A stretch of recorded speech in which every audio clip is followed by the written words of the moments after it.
Face à une bonne équipe de Lorient, il aurait fallu qu'on soit plus dur à l'impact, plus judicieux au niveau technique en première mi-temps, plus velléitaire quant aux courses et aux appels de balles de nos attaquants.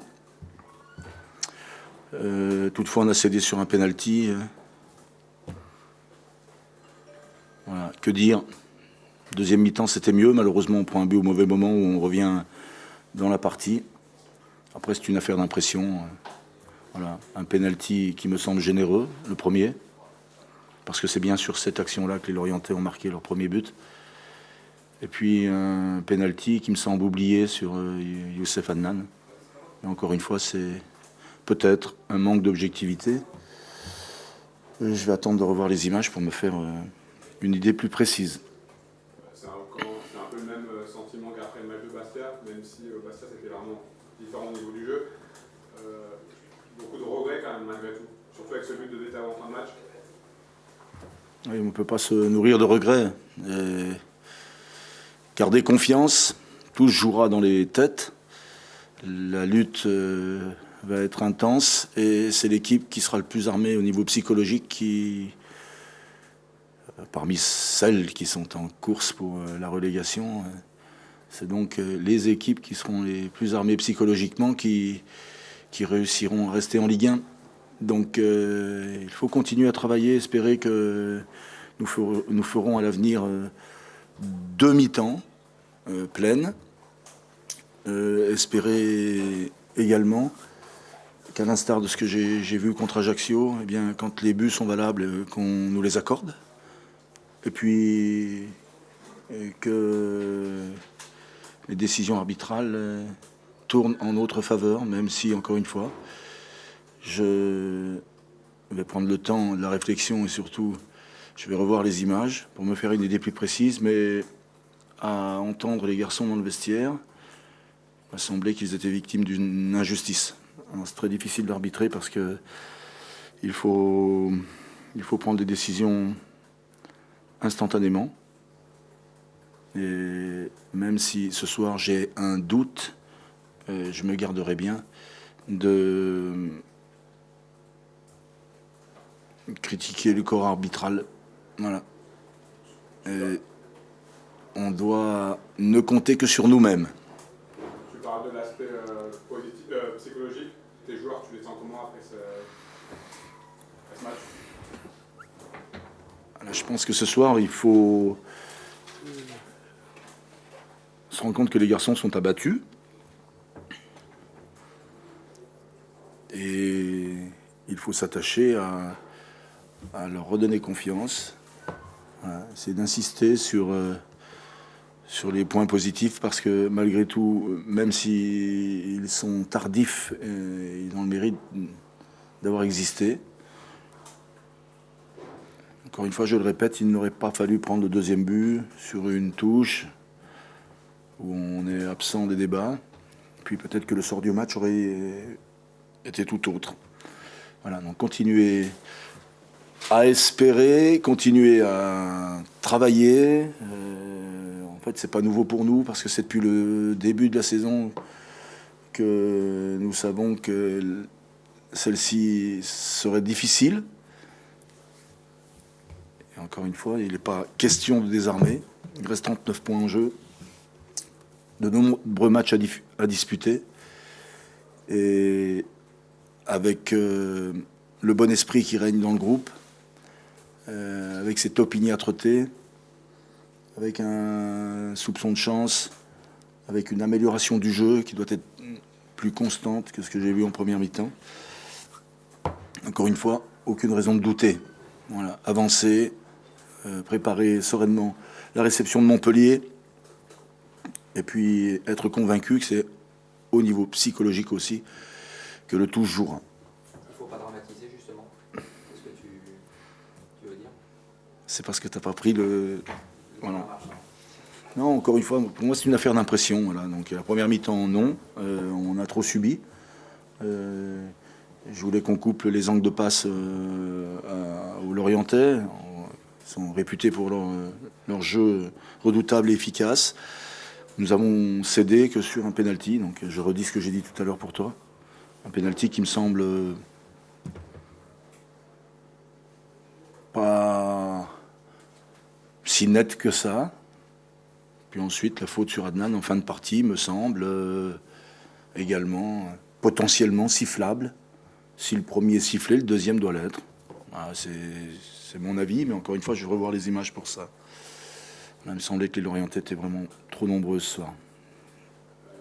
Malgré tout, il y a cette série de 8 matchs maintenant sans victoire, ça compte.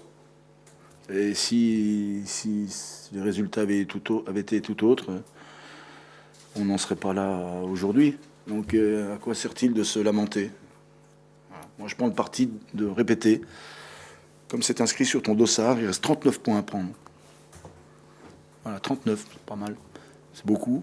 39 points à prendre et il faut qu'on en prenne. Il faut qu'on gagne des matchs. Et je n'ai de cesse d'insister. Ceux qui ont vu nos précédentes productions se sont rendus compte qu'on s'est créé beaucoup d'occasions, davantage que ce soir. Malheureusement qu'on ne convertit pas, et puis quand on marque, les buts sont annulés. Voilà. Donc ça fait beaucoup. Il a fallu attendre la 23e journée, je crois, pour obtenir le premier pénalty de la saison. Je pensais que ce soir, il y en avait un deuxième. C'est comme ça, voilà. Et encore une fois, il faut compter sur nous. Connaissons nos lacunes. On peut compter sur un bon état d'esprit dans le groupe. Et puis, sur un jeu, encore une fois, qui doit encore s'améliorer, qui doit être tourné davantage vers l'efficacité. On n'a pas le droit de prendre un but sur une touche, même à 1-0, même tard dans le match. T'as pas peur que vous soyez tiré vers le bas parce que c'est un cercle vicieux. Donc vous avez moins vous marquez de buts, forcément, moins vous êtes en... Oui, mais l'avantage pour moi, c'est que je suis pas encore usé. Je suis tout neuf dans le métier. Et puis, j'ai pas envie de douter. Voilà. J'ai douté une fois dans ma vie. Voilà. C'était surtout pas, et en aucun cas, sur un terrain de football. Donc, ne comptez pas sur moi pour douter. Encore une fois, je suis responsable. Tout ceci, chez nous, se fait dans la collégialité, sereinement, tranquillement. Personnellement, tant qu'on me laisse le temps, je continue à travailler. Voilà. Et je ne doute pas. Pas là. Cédric était très énervé en sortant. C'était purement sportif ou Cédric s'est entraîné peu ces derniers temps. Donc j'ai besoin de lui. Voilà. Après, c'est un joueur comme tous les joueurs de foot. Il faut se souvenir, parce que je l'ai été. Chaque fois qu'on me sortait, j'étais pas très satisfait de sortir. Donc je comprends sa réaction. Et puis je sais très bien que tout à l'heure, en montant dans le bus, je vais pouvoir compter sur lui et aussi sur ses coéquipiers. Vous avez l'air grave, tu vas avoir fait ces changements offensifs un peu plus tôt dans la rencontre? Non, encore une fois, en première mi-temps, on a trop subi. Voilà, on voulait couper les passes lorientaises. On n'est pas assez sorti sur l'adversaire. Et puis on a manqué aussi de mobilité devant, aussi de justesse technique. Ensuite, en deuxième mi-temps, quand vous êtes mené au score, on a essayé d'être bien meilleur. Je pense que les garçons étaient bien meilleurs en deuxième mi-temps.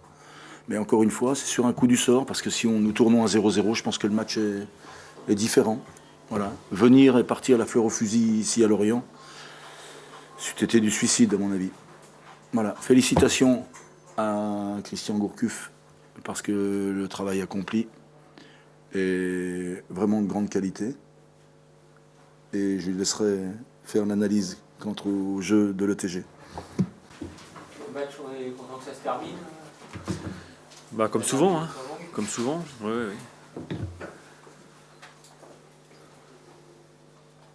Non, une première mi-temps très maîtrisée, avec beaucoup de qualité. C'est dommage de ne marquer qu'un but, et en plus sur penalty, parce qu'il y a eu à la fois dans la maîtrise globale et même dans les enchaînements des occasions de faire les différences. Et puis après, une deuxième mi-temps qui, au fil du temps, c'est un peu avéré de plus en plus difficile. Avec déjà, je pense que la sortie de Lucas Mariquet nous a un peu déstabilisé quand même. Et une équipe qui était beaucoup plus tendre aussi. Et voilà, avec la réduction du score, évidemment, ça devenait aussi compliqué parce que nous, on a commencé à douter avec justement une équipe qui était au milieu de terrain, n'avait plus les capacités de tenir le ballon et une équipe d'Évian qui jouait son va-tout. Donc malheureusement c'est toujours des fins de match un peu similaires où on aimerait bien s'éviter ces frayeurs-là.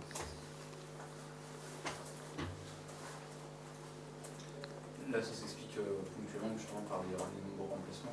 Après, c'est vrai que tu remarques que c'est un peu récurrent, ce côté se fait peur un peu sur la fin. Donc, il y a une explication plus. Non, quand on fait pas la différence au tableau d'affichage, toutes les équipes, avec un but d'écart, l'équipe adverse prend le maximum de risques. Donc c'est un rapport de force après qui s'installe, c'est évident. Donc la seule garantie, il y en a deux, c'est ou d'avoir un contrôle de la partie, une maîtrise supérieure, parce que là au niveau du milieu de terrain, on tenait plus le ballon. Déjà en deuxième mi-temps, par rapport à la première, à la deuxième mi-temps, on était beaucoup plus en difficulté. Je pense que la sortie de Lucas, comme j'ai dit, a eu des incidences aussi avec un Mario Lemina qui est encore jeune, c'est normal, qui est tendre dans un contexte comme ça. Et puis après, l'adversaire, il joue son va-tout, donc on est. Après tout, vous avez réussi à faire la différence, alors que Kévian a joué très bas en première mi-temps avec deux lignes de 4. C'était pas... Ouais, il fallait pas s'exposer en contre, donc je trouve qu'on a relativement bien joué en étirant au maximum, même si Max Barthélémy a eu tendance un peu à rentrer après, mais il fallait étirer au maximum cette équipe et après ne pas s'exposer non plus avec dans la recherche dans la prise d'espace. Il fallait ça, on n'a peut-être pas suffisamment fait en première mi-temps. En deuxième mi-temps, la configuration était un peu différente. On a su trouver les accélérations, mais peut-être au détriment justement d'une certaine maîtrise au milieu de terrain. Les joueurs d'Évian n'ont pas leur entraîneur qui était. Les joueurs d'Évian étaient assez remontés contre l'arbitrage. Ils estimaient que le pénalty n'aurait pas dû être accordé et qu'il y en avait un pour eux. J'avais un avis sur la question. Encore une fois, c'est pas l'entraîneur, c'était le joueur en sortant du vestiaire. Je ne parlerai pas d'Évian. Non, mais je sais pas. Moi, je suis pas le mieux placé pour le penalty, mais enfin ça, je sais pas. Bon, là, les images montreront s'il y a penalty ou pas. Après,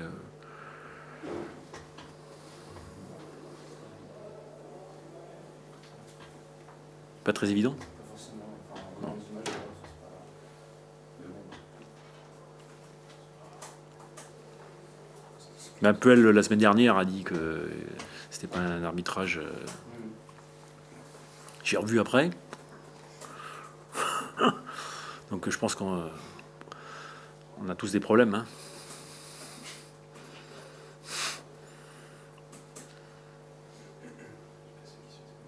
C'est une victoire qui fait du bien, parce que vous restiez sur de bons matchs, mais comme la victoire au bout. Ouais, ça nous replace et puis surtout, comme je le répète depuis un certain temps, mais bon, est-ce qu'on verra l'équipe au complet? Ça, je sais pas, parce qu'à chaque fois il y a des nouveaux pépins, mais on a vu une équipe qui était quand même très tendre. Je veux dire, au niveau du milieu de terrain,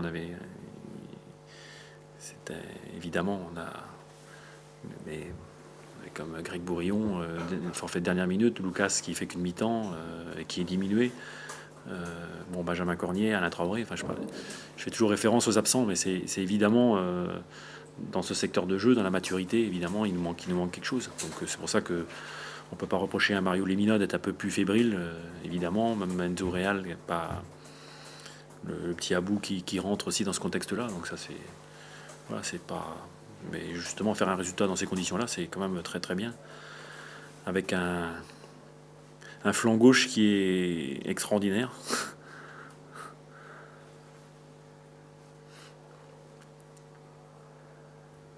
Et Max Barthélémy c'est dommage de l'utiliser latéral parce que quand il est au milieu, il fait les différences. Mais c'était par la force des choses.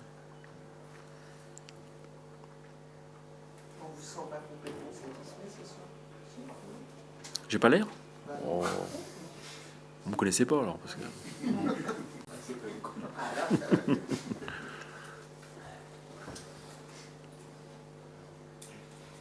Non, mais y a pas. C'est pour ça qu'il faut pas être. J'essaie d'être lucide sur sur nos manques aussi, sur la deuxième mi-temps qu'on doit davantage contrôler. Mais il y a des explications et c'est pas. Voilà, faut pas aller plus vite. Faut pas demander à Mario Lemina d'être un joueur de L1 d'expérience maintenant tout de suite. Il y a Lamine Gassama qui monte en puissance aussi. C'est extrêmement intéressant ça. Donc, La bonne nouvelle, c'était le retour progressif de Bruno, de Lemomos, ouais, de c'est des joueurs justement qui ont besoin d'accumuler du temps de jeu aussi pour retrouver leur niveau, enfin, ou en tout cas pour progresser aussi. Donc c'est pour ça que je dis, avec une équipe, on peut imaginer qu'avec un effectif au complet, ça commencera à avoir de la gueule, quoi. Et comme au classement, on est dans une situation favorable, ouais, fin de saison peut-être sympa. Maintenant, on va plus parler de maintien. Hein, Ça,